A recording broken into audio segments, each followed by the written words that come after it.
कह दिया है। ये इस काम के लिए आप भी उसी सरकार की तरह हमें पीछे पड़ना पड़ेगा। धन्यवाद सरकार को देता हूँ। श्री हनुमान बेनीवाल। समाज महोदय, सबसे पहले तो मैं आपको धन्यवाद दूंगा कि रेल मंत्रालय के अनुदान मांगों पर जो चर्चा हो रही है, इसमें आपने मुझे बोलने का अवसर दिया। सदन में आज रेल मंत्रालय की जो महत्वपूर्ण चर्चा हो रही है, भारतीय रेल केवल एक परिवहन व्यवस्था नहीं बल्कि देश की आर्थिक और सामाजिक जीवन रेखा है। रोज लगभग करोड़ों यात्री और लाखों टन माल इस व्यवस्था के माध्यम से अपने गंतव्य तक पहुंचते हैं।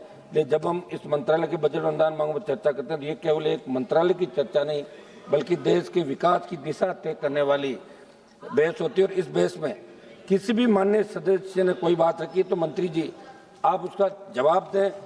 आपके रेलवे बोर्ड के जो चेयरमैन हैं वो सांसदों का जवाब इसका आप सुनिश्चित करें कि अंदर जो हाउस में हम बोलते हैं कट मोशन लगाते हैं तो प्रॉपर हमारे पास इसका जवाब मिले। सरकार हर साल बड़े बड़े दावे करती है, bullet train, Vande Bharat train, आधुनिक रेलवे, लेकिन मेरा सवाल ये कि क्या आम यात्री की स्थिति वास्तव में सुधरी है? क्या ट्रेन में सफर करने वाला सामान्य नागरिक खुद को अधिक सुरक्षित और समान महसूस करता है?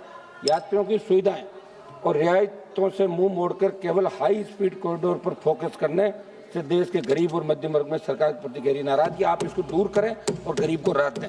सर, रेल सुरक्षा जो सबसे महत्वपूर्ण मुद्दा है, ये किसी का हाथ में नहीं। रेल दुर्घटनाएं पहले भी होती है सरकारों के समय। यहाँ गंभीर रेल दुर्घटनाएं 2014-15 से लेकर 24-25 तक 709 रेल दुर्घटनाओं में 766 लोगों की मौत हुई और 2100 से अधिक लोग घायल हुए।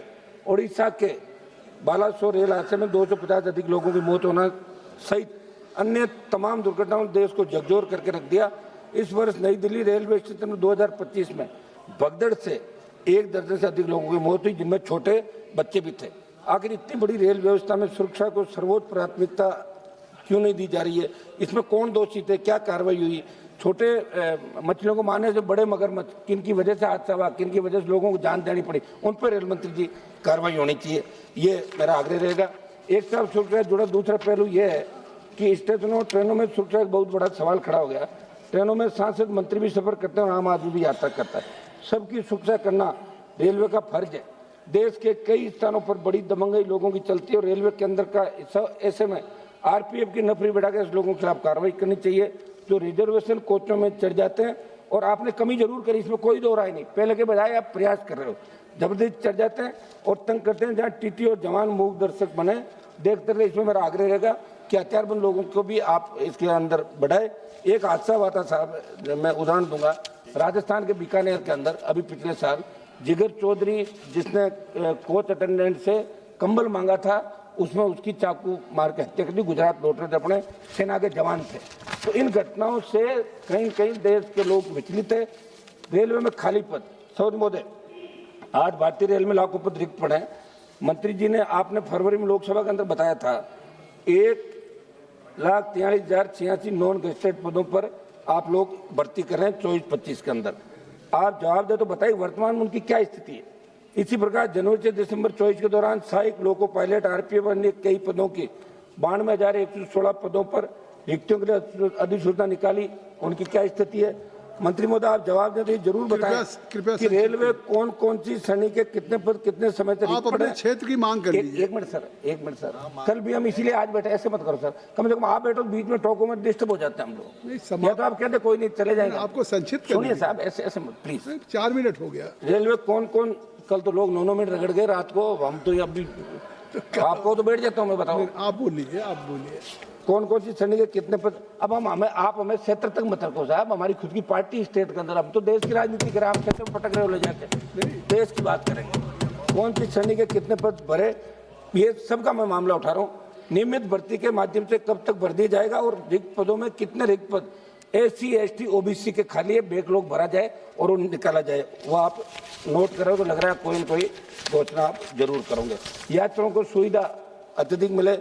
रेलवे परियोजनाओं के अंदर देरी, ये साहब परबतसर किशनगढ़ रेल लाइन मेरे वहाँ की राजस्थान की घोषणा हो गई, आज तक काम नहीं हुआ, इसके अंदर आप करें। दूसरा, बजट में राजस्थान, आप राजस्थान चाहते हैं मंत्री जी राज्यसभा से, और हमारा मारवाड़ चाहते हैं विशेष रूप से। तो राजस्थान ये चाहता है कि रेल मंत्री जी का राजस्थान जो लगाव है मातृभूमि का, और रेल राज्य मंत्री जी, आप भी सुने बिट्टू जी, रेल राज्य मंत्री जी बैठे, इनका भी राजस्थान से बड़ा लगाव, ये भी राज्यसभा राजस्थान से आते हैं। तो आपकी ड्यूटी बनती है कि राजस्थान के अंदर रेलवे की ज़्यादा से ज़्यादा कनेक्टिविटी हो। ये हम मांग करेंगे कि राजस्थान की भौगोलिक स्थिति सबसे बड़ा राज्य है, हाँ, क्षेत्रफल के अंदर, और आप तो प्रभावित थे नागौर के।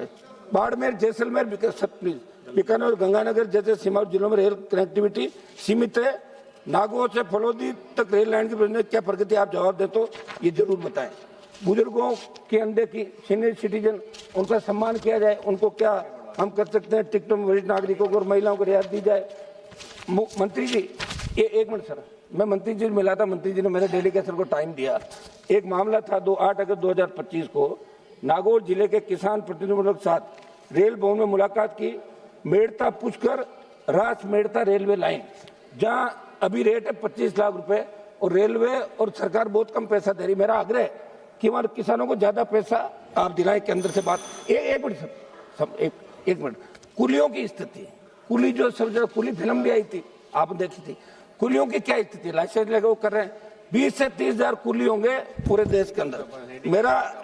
मेरा आग्रह है, कुलियों को स्थायी वेतन, सामाजिक सुरक्षा पेंशन जैसी सुविधाएं देते हुए फिक्स वेतन आप करें। रेलवे के अंदर अंडरपास जो देश के अंदर बने हुए अंडरपास, एक मिनट सर समाप्त तो कर दें, आप बैठे हैं सर, कम से कम तो उम्मीद करें 2 मिनट ज्यादा दें प्लीज सर। कल 7-7 मिनट 8-8 मिनट बोले लोग, 1 मिनट सर। अंडरपास जितने भी देश के अंदर बने वहां पानी भर जाता है, और दूसरा अंडरपास के अंदर बिजली की समुचित व्यवस्था नहीं होती, दुर्घटनाएं हो जाती है। फ्लाईओवर जहाँ जब राजकुमार समाप्त करने दे, मेरा एरिया की बात करें सर। आपकी बात आ गई तो क्षेत्र की बात भी आ गई, कंक्लूड करो। तो क्या पढ़ो सर, ऐसे आप आधा तो आप बोल के बताओ, ये क्या बात है? आप बार बार ये बात हम कर आपके रहे हैं। हैं। नहीं, आपको 3 मिनट का समय था, 7 मिनट हो गया। ये 3 मिनट किसने दिया सर? कल 8-8 मिनट बोले लोग। सबको आज 3 मिनट मैंने कहा, चेयर से दे रहा हूँ, और कौन देगा? चेयर नहीं से सर, चाहे लेकिन कोई ये तो ऐसे बड़ी अन्याय मत करो सर। माननीय सदस्य, अब आज ये मेरा 3 मिनट आपने ले लिया, तो कुछ इलाके की बात कर दूं मैं? इलाके की बात आप कर चुके, इलाके की बात 1 मिनट दो समय, अपनी आखिरी लाइन के 1 मिनट आखिरी बात कहिए। इलाका आखिरी बात। रेल मंत्री जी, मेरे वहाँ विश्व प्रसिद्ध नागौर, एक राजकुमार जी, अरे हम दोनों एक साथ ये लंका लगाने पे सर, नागौर के अंदर विश्व प्रसिद्ध बेल जो नागौर का है, वहाँ मेला भरता। मंत्री जी जब मिले थे, मेले के अंदर ट्रेन चालू की जाए ताकि ट्रकों के माध्यम जो व्यापारी ले जाते हैं उनको रोकते हैं। ये मेरा आग्रह है, और नागौर को और ज्यादा सुविधाएं। सर, ये एक बेल के लिए रेलगाड़ी चला दी जाए इनके लिए, बस एक गाड़ी चला देंगे। हाँ, चला देंगे। रोड साहब भी कह रहे हैं, ठीक है। मान्य राजकुमार जी भी आपकी बात सभापति महोदय, आपने आज रेलवे के अनुदान मांगों पर बोलने का अवसर प्रदान किया, उसके लिए मैं आपको तहे दिल से धन्यवाद देना